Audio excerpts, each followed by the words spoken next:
Hello everyone, welcome to स्टूडेंटो। So अभी हमारे साथ है Sunil sir, game changer IAS IPS academy Dehradun से। तो सर आज आपको बताएंगे कि ऐसे राइटिंग कैसे करनी है और साथ में इसमें अच्छे मार्क्स कैसे स्कोर कर सकते हैं। तो आज सर आपको इस वीडियो में डिटेल में बताएंगे, आगे सर बताएंगे आपको।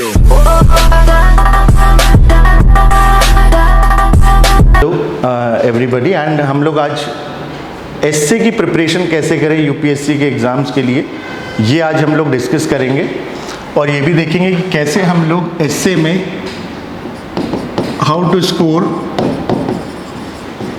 Good marks in SA paper. वैसे हम लोग को सबको मालूम होगा कि जैसे यूपीएससी के मेंस में just like another GS papers, SA is one of them. और एसए का पेपर जो है 250 मार्क्स का पेपर होता है and students have to write 2 essays of 125 marks each। और ये जो essays हैं वो 1000 to 1200 मार्क वर्ड्स में हम लोग को essay लिखने होते हैं। ऐसे अलग अलग टॉपिक्स से आते हैं, वो इंटरनेशनल रिलेशन से हो सकते हैं, वो सोशल फील्ड से हो सकता है, कोई एजुकेशन या हेल्थ ऐसा कोई टॉपिक हो सकता है, या फिर जेंडर इक्वालिटी पर हो सकता है, वो फिलोसॉफिकल कोई कोट हो सकता है, या इस तरह के कोई भी किस अलग अलग वेरियस फील्ड से हम लोग को टॉपिक्स मिलते हैं जिनमें हम लोग को 2 क्वेश्चंस अटेम्प्ट करने होते हैं।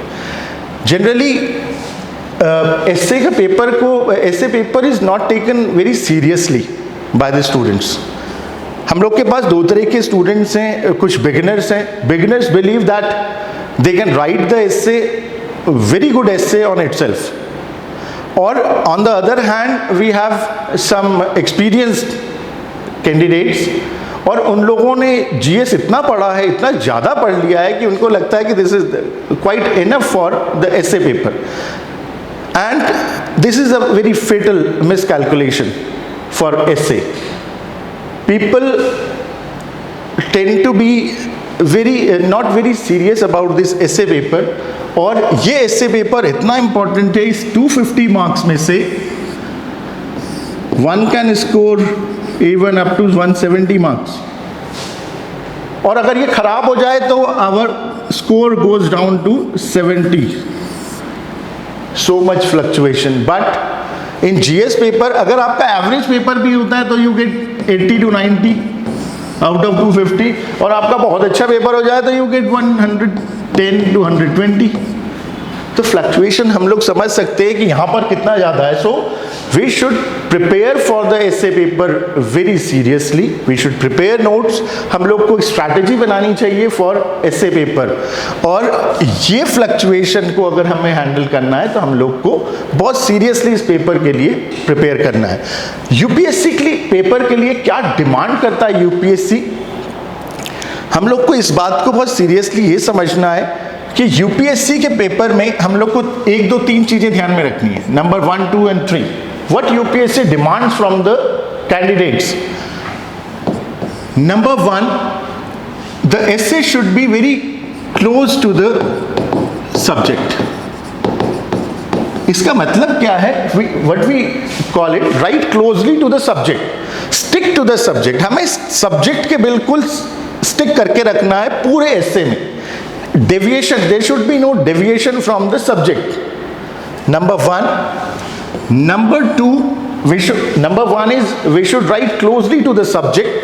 Number 2, we should arrange our ideas in a proper or orderly manner। पहले हम लोग को ये ध्यान में रखना है कि हमें सब्जेक्ट के इधर उधर नहीं जाना है। जो सब्जेक्ट है, जो टॉपिक है, stick to the topic. Number 2, हम लोग को अपने आइडियाज को एक प्रॉपर मैनर में अरेंज करना है।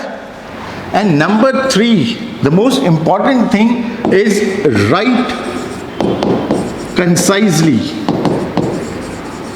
Remember you will be given marks for your exact expression, you will be given marks for your effective expressions. effective and exact expression के लिए आपको मार्क्स मिलेंगे, इधर उधर की बातें लिखने के लिए, पेज भरने के लिए नहीं। तो हम लोग को 1 2 3 चीजें ये ध्यान में रखनी है। We should be very near to the subject all over the essay. Number 2, we should arrange our ideas in a proper and orderly manner. Then number 3, we should write concisely, because we will be getting marks only for our effective and exact expression. ये सब होने के अलावा हम लोग को ये भी समझना चाहिए कि जीएस और एसए में क्या डिफरेंस है, वहां पर मार्क्स में कैसे मिला करते हैं। इन the paper for general studies, the marking strictly is for your content. आपसे GS 1 में कोई क्वेश्चन पूछा हिस्ट्री का, मॉडर्न हिस्ट्री पर, आपने उसमें अगर कंटेंट नहीं लिखा तो आपको मार्क्स नहीं मिलेंगे। नंबर 2, आपको अगर ज्योग्राफी पर कोई क्वेश्चन लिखा है उस पर आपको मार्क्स, आपने कंटेंट नहीं दिया तो नहीं मिलेंगे। कंटेंट अच्छा है तो आपको मार्क्स अच्छे मिलेंगे। बट जब आप एस्से लिख रहे होते हैं, then you get marks for your content, number 1। Number 2, you get marks for your language, very important. Number 3, you get marks for the way you organise your ideas. आपने अपने आइडियाज को कैसे अरेंज किया है, कैसे ऑर्डर में, किस order में ऑर्गेनाइज किया है, इसके लिए भी मार्क्स। तो there is a difference between GS and essay. GS में you get marks only for your contents, but in essay you get marks for contents as well as for language as well as for the way you are organizing your ideas. So remember, don't do any kind of fatal mistakes like spelling mistakes, like grammatical mistakes. ये वाली mistakes हम लोग को avoid करनी चाहिए whenever we are writing an essay in UPSC means. UPSC means का हम लोग को essay अगर लिखना है तो essay हम लोग लिखेंगे कैसे, उसके लिए कब प्रैक्टिस करेंगे, कैसे प्रैक्टिस करेंगे, तो हम लोग को कहाँ से आइडियाज आएंगे ऐसे लिखने के लिए, from where to study and how to study. तो हम लोग को थोड़ा सा ये ध्यान में रखना है कि we should study some non fictional works, we should start studying some non fictional works. ये नॉन फिक्शनल वर्क्स क्या करते हैं, it helps us in developing a mature thought. ठीक है, मैच्योर थॉट प्रोसेस जो है उसको डेवलप करने के लिए these non fictional works are very important. मेरे कहने का मतलब ये नहीं है कि आज ही आप आज शाम को एक नॉवल लें और वो बैठ करके पढ़ना शुरू कर दें, but read when ever you get a time. अपनी स्टडीज़ के साथ हमें इस तरह के न्यूज़पेपर हों, मैगजीन्स हों, वो इस तरह की ये जो वर्क्स हैं वो हम लोग को हेल्प करते हैं, हम लोग को एक मैच्योर थॉट प्रोसेस लाने में हेल्प करते हैं। ये हमको हेल्प करते हैं in developing the power of argumentation. हमें कैसे आर्ग्यूमेंट कैसे प्रोवाइड करने हैं, हम लोग को इसके लिए हेल्प करेंगे कि कैसे एक यूनिक कंटेंट हम ऐसे में पुट कर सके। तो ये नॉन फिक्शनल वर्क्स हम लोग को पढ़ने चाहिए, ये हमारी एक बड़ी अच्छी आदत बनानी है हम लोग को। नंबर 2, इसके अलावा हम लोग को कुछ स्पेसिफिक वर्क्स हैं, स्पेसिफिक मैगजीन्स हैं, जैसे योजना, वी हैव कुरुक्षेत्र। इन मैगजीन से हम लोग को बहुत इंपॉर्टेंट डेटा, बहुत important policies and programmes of the government, उनके बारे में इंफॉर्मेशन मिलती है। For example, we get an essay on tribal development. अब हमें ट्राइबल डेवलपमेंट से रिलेटेड कोई स्कीम सरकार की चल रही है, उसके बारे में कुछ पता ही नहीं है, हमें उसके बारे में डेटा नहीं है, तो हम उसके बारे में आंसर कैसे हमारा इफेक्टिव होगा, ऐसे हमारा इफेक्टिव कैसे बनेगा। For example, if we have an essay on health और हमारे पास एमएमआर को लेकर के, आईएमएमआर को लेकर के कोई डेटा ही नहीं है, तो हम लोग कैसे उसके बारे में पॉजिटिव्स कैसे दे पाएंगे, हम लोग कैसे उसके डिफेक्ट्स को, उसके लूप होल्स को कैसे आइडेंटिफाई करेंगे। तो ये मैगजीन्स हम लोग को हमारी कंटेंट को और स्ट्रेंथन और एनरिच करने में हेल्प करती है। And then we should collect some important anecdotes or some true stories, or we should learn some quotes also. We should collect some quotes. हमारे पास बहुत सारे quotes होने चाहिए। ये quotes हम लोग को relevant जगहों पर fit करने में easy हो जाते हैं, हमारी बात को और effective बनाते हैं जब हम लोग कोई quote लिख रहे होते हैं।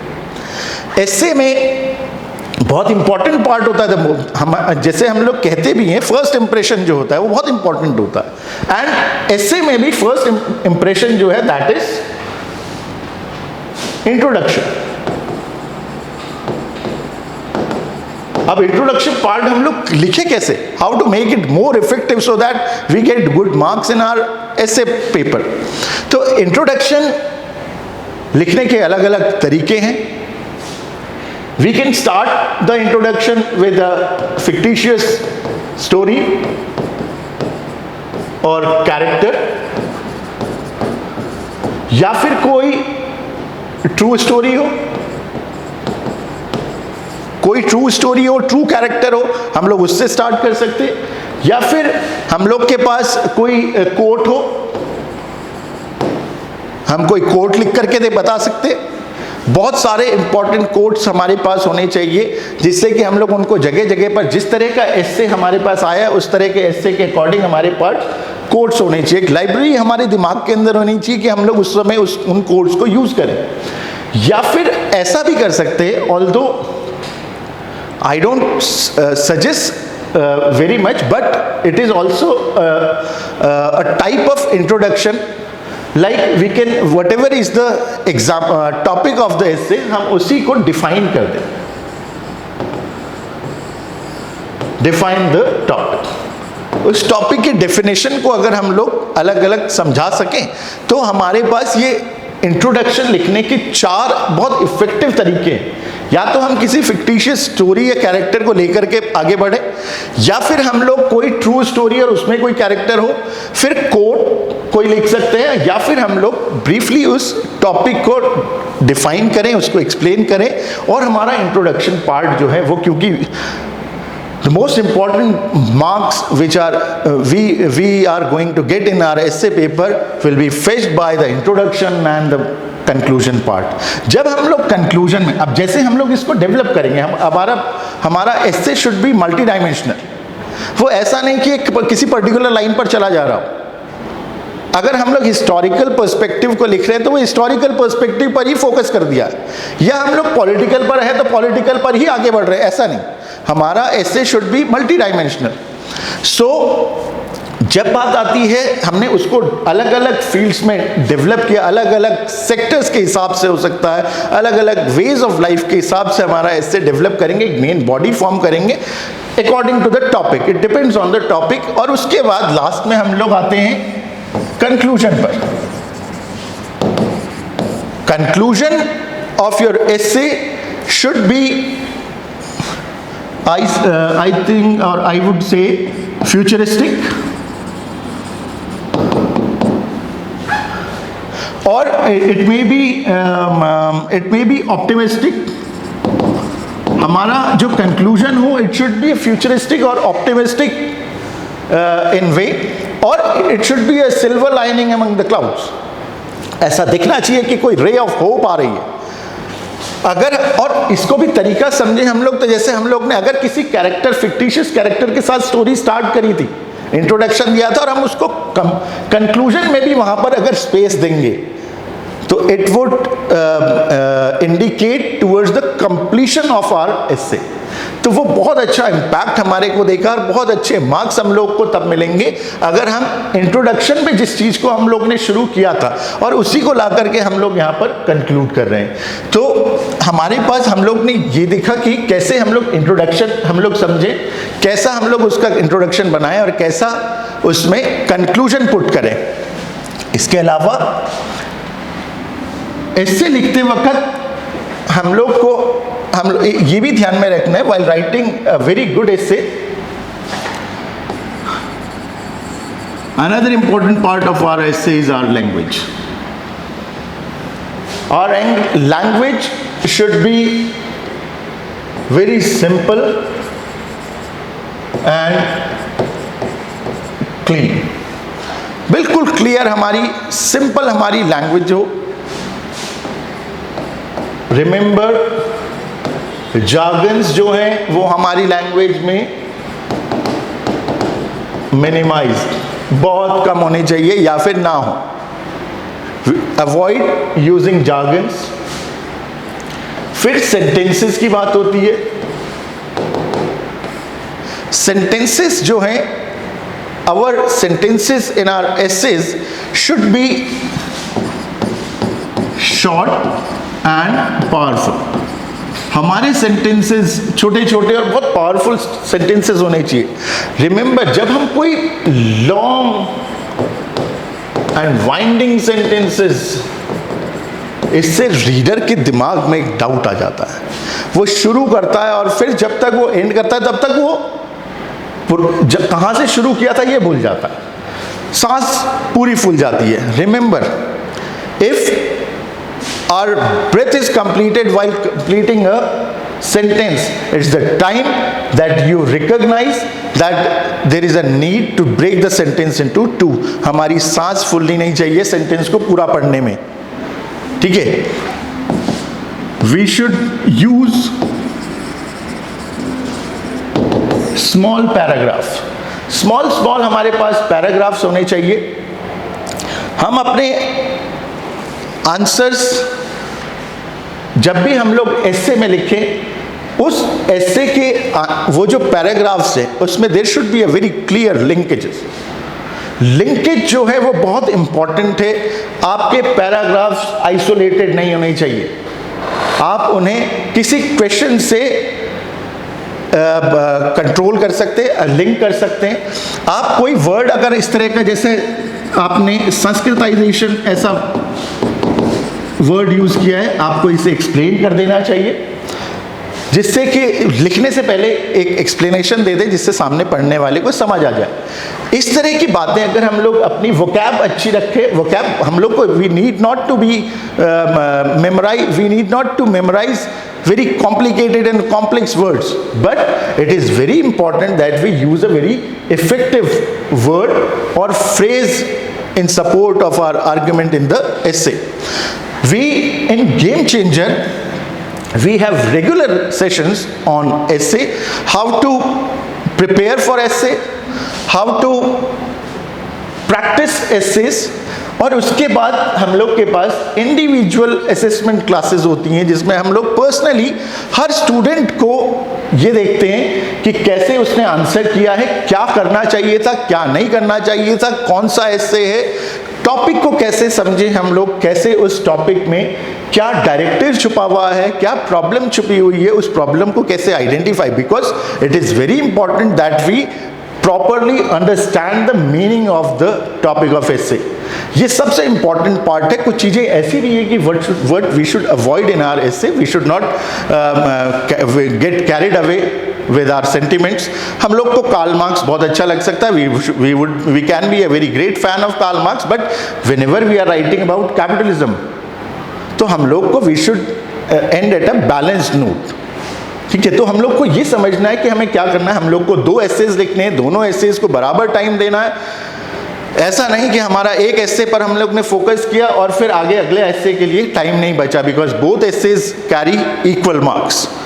So in our institute Game Changer, we focus on this paper, essay paper, similarly like other papers of general studies, because this paper with a very great fluctuation on its marks हमारे को बहुत अच्छे marks दिलवा सकता है. If we practise, if we make notes for our essays, if we practise for, इसकी एक बहुत बढ़िया तरीका है कि हम प्रीवियस ईयर पेपर से सारे के सारे टॉपिक्स उठाते रहें और उनको बार बार ही प्रैक्टिस करें. हम लोग एक फ्रेमवर्क बनाए. जब भी एसे लिखें, just don't start whenever you are asked to write an essay.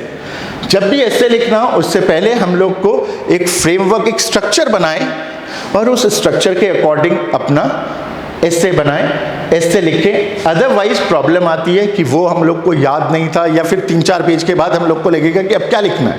अगर हमारे पास फ्रेमवर्क है तो हम उस फ्रेमवर्क के अकॉर्डिंग अपने एस्से को डेवलप करते रहेंगे। My suggestion also is one that whenever you right, beginners जब भी बिगिन करें तब तो कोई बात नहीं, हम लोग किसी रूल वाली कॉपी में भी लिख सकते हैं, एनीवन किसी A4 साइज में लिख सकते हैं। लेकिन यूपीएससी के मेंस की जो आंसर शीट्स होती हैं मार्केट में अवेलेबल होती हैं, get those answer sheets and practice writing on those answer sheets, क्योंकि उससे हमारे को अंदाज़ा रहेगा कि हमारा 1000-1200 वर्ड्स कितने पेजेस में होते हैं। वहाँ पर हम लोग को ये ध्यान नहीं करना होगा कि हमारे आंसर कितने पेजेस में कंप्लीट हो रहे हैं, वहाँ हम ऑटोमेटिकली अंडरस्टूड हो जाएगा अभी मेरे 10 पेज हो गए, मेरे 1200 वर्ड्स पूरे। सो the strategy is the most important, how to score good marks in essay paper. practice and practice, और उसके अलावा एक effective assessment जो हम लोग गेम चेंजर में बहुत अच्छे तरीके से from since last year we are practicing. So this was an explanation how to score good marks in essay paper and how to prepare for the essay paper. इस slide में इतना ही करेंगे।